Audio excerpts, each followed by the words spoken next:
I'm going to show you best tablets and devices for seniors in 2026. And before you click away thinking this is too complicated, I promise. If you can use a remote control, you can do this. Let me prove it. You might wonder why best tablets and devices for seniors in 2026 is worth your time. Here's the short answer. It saves money, keeps you connected to family, and protects you from scams.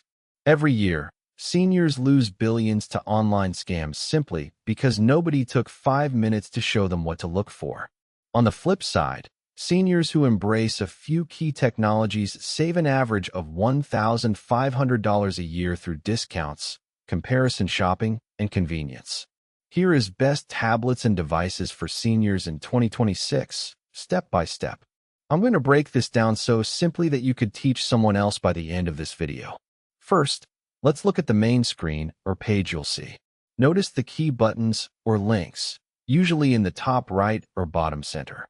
I'll show you exactly where to tap or click. Take your time, there's no rush. Pause this video at any point and follow along. When learning best tablets and devices for seniors in 2026, most people make the same few mistakes. They click on things that look official but aren't. They enter personal information without checking if the site is secure. They download apps they don't need.